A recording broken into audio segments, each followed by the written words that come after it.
Okay, David, let's take a look at your new set of essays. We've got the school subjects in Germany, so let's see what you said here. The pie chart gives information about the preference. 4-7 school subjects.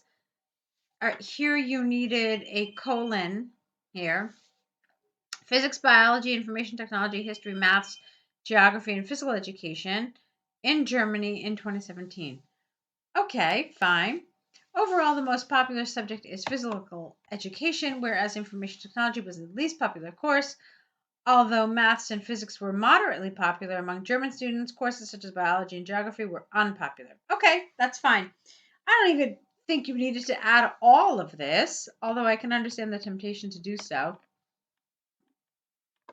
Yeah, that's why. Okay, it was 150 words. So we'll talk about this a little further in detail. Let's see what else you said. Physical education was the most preferred course in Germany, representing almost a quarter of the figures at 22.9%. Excellent. Then, the second most popular subject among German students was history at 22.4%. Courses such as physics and maths accounted for less than a fifth at 18.1% and 19.5% respectively. Okay, so far the grammar, the lexis is very good.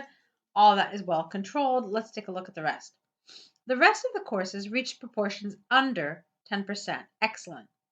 The percentage of German students preferring geography accounted for 6.4%. Get rid of this A. Meantime, the percentage of popularity of biology in Germany was almost double, get rid of that of information technology at 7.1% and 3.7% respectively. Okay, so I thought you did a great job. Really, a very, very nice job. The grammar was 100% accurate.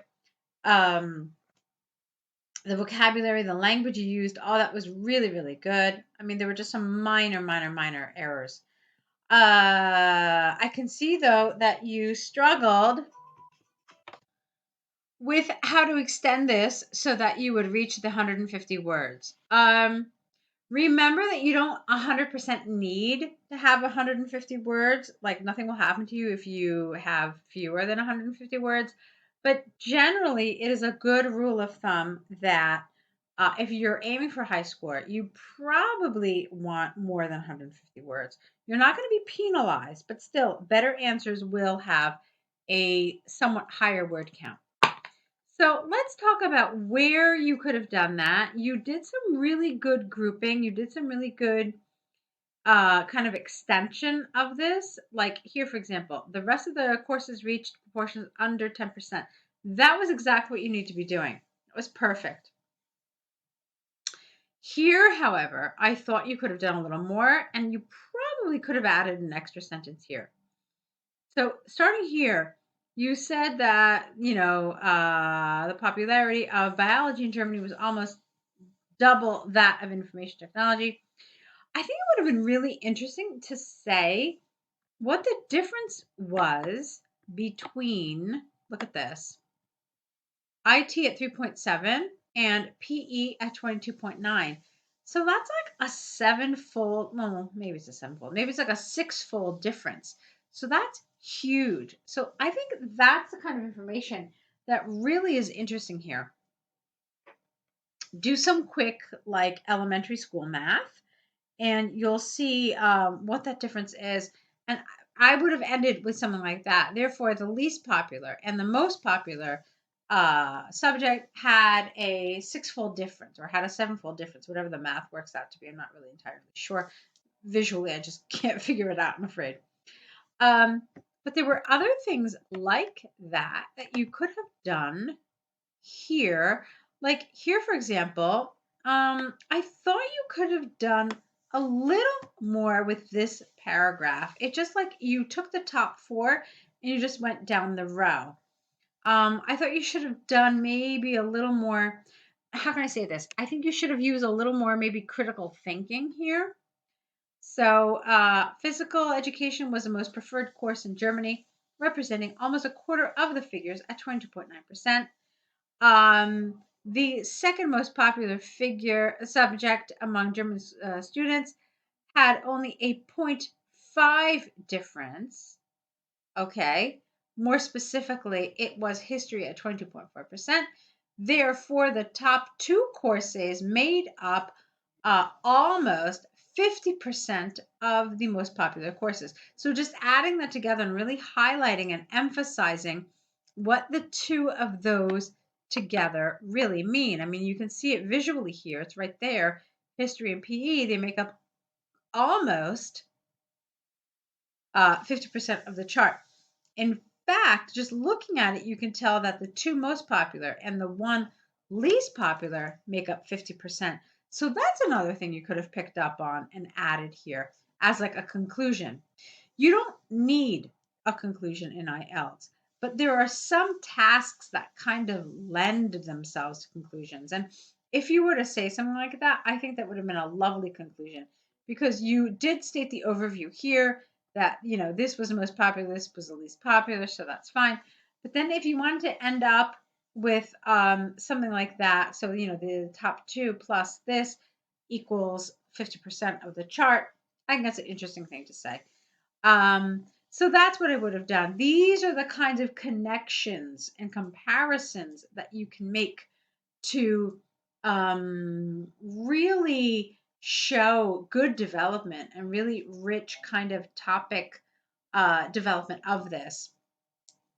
So keep those things in mind. I thought you did a really, really lovely job. But since if you had taken away a couple of the word errors that I already noticed, you would have been under 150. If you're looking to kind of, fill it up a little more, these were some of the things you could have done. So with that, let's look at your task 2, which is about online communication becoming more popular than face-to-face meetings. Let's see what you said here. Nowadays, due to the coronavirus pandemic, the communication through online platforms is slowly replacing personal meetings. The present essay will argue that the advantages of this situation outweigh the negative points. First of all, the essay will demonstrate that the main benefits of online communication are its effectiveness. Communication is one thing. Its effectiveness and power to connect people from different parts. Secondly, it will show how the drawbacks are insignificant compared to the advantages. Okay, that kind of feels a little superfluous. I would have left this out. I wouldn't have even mentioned this at all. Because I think you kind of already said that the advantages outweigh the negative points. So here, this really feels very repetitive. I would have kept this out and not included it at all. On the one hand, get rid of the. On the one hand, communication using online platforms optimizes the time of their users. Whenever you have to be part of an online meeting, you just need to turn on your device, open the software, connect with your team. No, connect with your team as fast as you can imagine it. All right, that's a little awkward. It doesn't feel like really natural English. So let's change it. You open the software and connect with your team at the click of a button or with lightning speed, or you connect with your team instantaneously. So any one of these words and expressions would have been fine here. Saving time. All right, let's see. How does this connect? This is a good point, but how do you connect it? It feels kind of disjointed here. So let's see. You turn on your device, open the software, and connect with your team instantaneously. Let's see.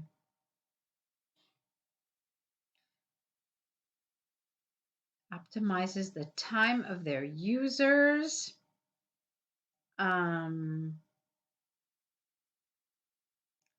I want to kind of keep this as close to what you wrote as possible. I like what you're doing here. You're kind of wrapping up this train of thought, and I think that's a good idea. But we have to do it in such a way that it actually links back. So I'm going to read it one more time, and let's see what kind of just comes to my mind. Communication using online platform optimizes the time of its users. or their users, that's fine. Whenever you have to be part of an online meeting, you just need to turn on your device, open the software, and connect with your team as fast or as instantaneously. Saving time is extremely valuable in our society. Let's see. Okay. In this way, we save time, which is very valuable, which is extremely valuable in our society. Or thus we save time, which is extremely valuable in our society. Okay. So any one of those would have been okay. I like what you tried to do. But it just, like I said, there was really no link. So as far as coherence and cohesion is concerned, it felt a little awkward. Let's keep going.